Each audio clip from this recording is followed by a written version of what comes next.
Abdurik joyi bor, shuni bir she'ri bor. Tegishli joyi ruxsati kerak deydi. Tegishli joy. Mana shunaqa ma'noli. Men aytaylik, jamoatchilik kengashining a'zosiman.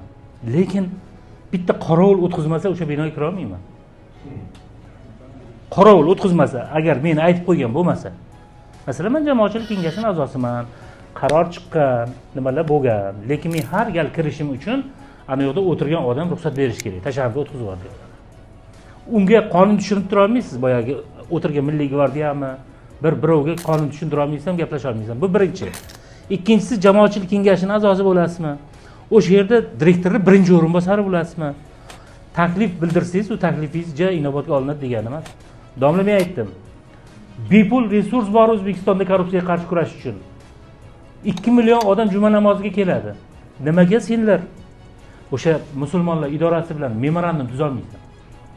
Qanaqadir yumpa bir bola tashkilotlar bilan 1000 ta memorandum bor, lekin musulmonlar idorasi bilan tekinga o'sha mobilizoniy bir haligi guruhlar bilan ishlaydigan joyga nima yo'q. Aytaylik 10 ta korrupsiyaga qarshi kurash agentligining vazifasini bajaradigan bitta odam bor, muftiy. Voy, haromligini tushuntirlaring desa 10% ga ta'sir qilar. 1% ga ta'sir qiladi. Bilasizmi, masalan, aytaylik 2 million namozxonning 1% ga ta'sir qilsa, qancha katta ishligini. Yo, lekin ya'ni demoqchi bo'lganim o'tmasa, u nimaga kerak? Nimaga ishlayapsa u yerda? Yo, men buni qarang. Bu agar biz masalan bu yerda bitta narsa bor. Mana masalan skeptizm degan narsa borda, agar hech nimaga ishonmay qo'ysangiz, o'sha oldinga yurishmaydi ishlaringiz.